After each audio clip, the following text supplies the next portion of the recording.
everyone, my name is Tainá Sintermachiazi, and I'm here to talk to you about Usui Reiki Ryoho, Universal Life Force Healing Energy, and how a connection to Reiki in your daily life can bring you peace of mind, creativity, and raise your general well-being. Living in the Bay Area, we are always hearing about new ways to keep our bodies, minds, and spirits healthy. One of the practices centered around becoming our better self that you might encounter is commonly called Reiki. Reiki is the energy which a Reiki practitioner channels. It is also the shortened version of the name of the modality. But what is Reiki energy? As the word indicates, Reiki is universal life force energy. The energy that flows through everything goes by different names in various Eastern traditions. In traditional Chinese medicine, for example, it is called qi, which transformed into ki in Japanese. In yoga and Ayurvedic medicine, it is called prana. As a Reiki practitioner, you attune yourself to this energy, allowing your body to channel it so that it may flow out of your hands. By doing this and placing your hands at the centers of energy of the body, you're able to unblock them, thus enabling the body, spirit, and mind to heal. These centers of energy are known as chakras. There are 21 minor chakras and 7 major chakras, which are the crown chakra, the third eye chakra, the throat chakra, the heart chakra, the solar plexus chakra, the sacral chakra, and the base chakra. The Reiki system was developed by a man named Mikao Usui, originally from a town now called Miyamocho, just north of Kyoto, Japan. The story that most people in the West know goes something like this. Dr. Usui taught at a Christian college. When his students asked him if he could explain the miracles and healing performed by Jesus. Not knowing how to answer the question, Dr. Usui traveled all over the world in search of an answer, before returning to Japan, where he retreated to Mount Kurama for 21 days of fasting. On the morning of the last day, a bright light pierced his third eye, showing him the Reiki symbols and the information about them. This story is not completely accurate.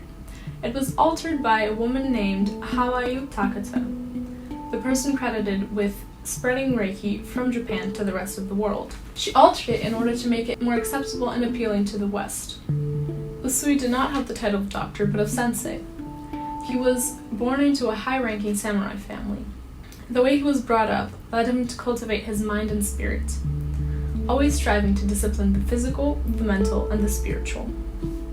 Having said that, Usui did in fact fast on Mount Kurama for 21 days, going through an intense experience which revealed the Reiki symbols, and leading him to create a relatively methodical system for Reiki. For my project, I completed levels 1 and 2 and dove into the practice of Reiki.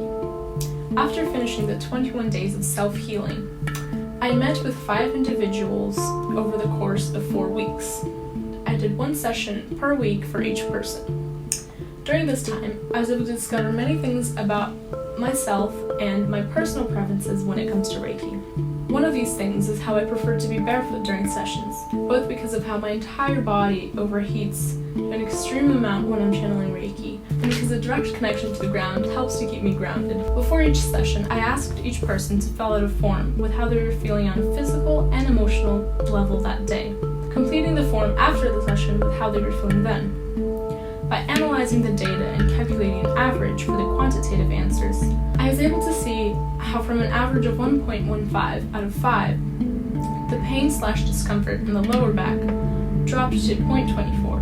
The second greatest physical change was the pain of the neck, which went from 1.1 before the session to 0.47 after the session. Even more striking was the emotional change that one could notice. Of the 19 written responses of immediate effects, 11 of them mentioned feeling relaxed. A more quantitative way to look at it is how the average under calm of 2.2 went up to 3.88, and the average under anxious went from 1.7 to 0.53. It is important to keep in mind that different people experience Reiki differently. Amongst the people that I worked with, for example, there was one who, instead of feeling immense relaxation, had a burst of creativity during each session. In physical terms, I noticed that I got to be more relaxed over the weeks. My muscles were very tight in the beginning, and after each session I felt more relaxed, and after the whole block I really felt a difference, especially in my legs and my head and my shoulders. When we first started the sessions, I was having a lot of trouble sleeping, and I really think throughout the sessions that got easier and easier, and that kind of really stayed. I know the sessions are over, but I'm still having a better time sleeping.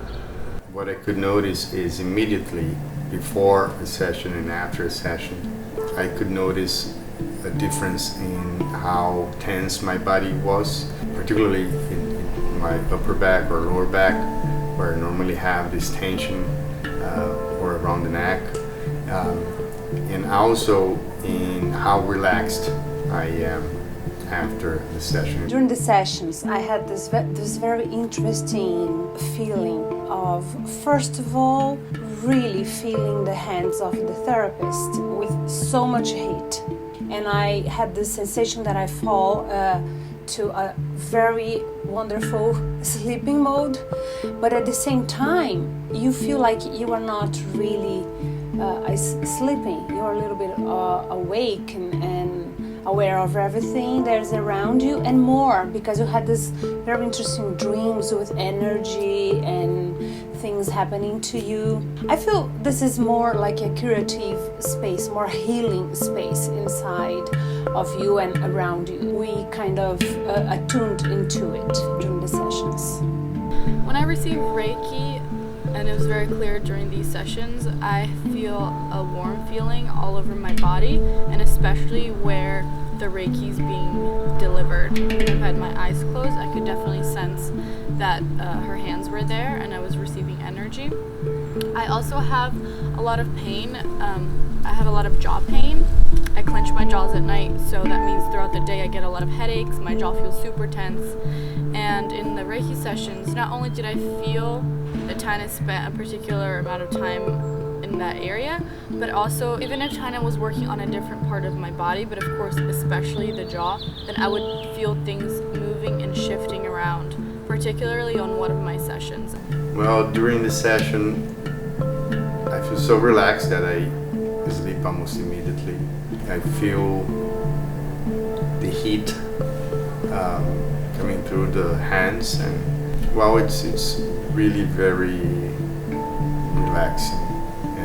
So I feel my body, the tension kind of going away. What I notice in general is this reminding, so everybody should take care of themselves every week. This is a therapy for you to do frequently. It could help you with anything. It just reminds me how Reiki and taking care of yourself, it's an important thing to do. I felt that Tina had a good feeling of where I needed Reiki the most, even if sometimes I wouldn't tell her directly.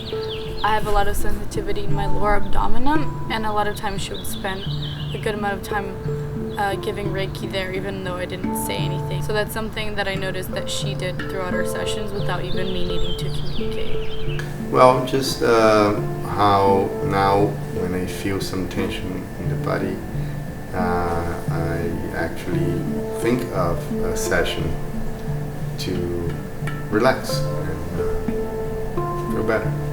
Oh, please, as I just said, if I could, I would have every week. I think it's something that, in moments of crisis or not, you can be well and receive Reiki. It's not something that you need to be in a bad place to be receiving it. And I recommend to everybody.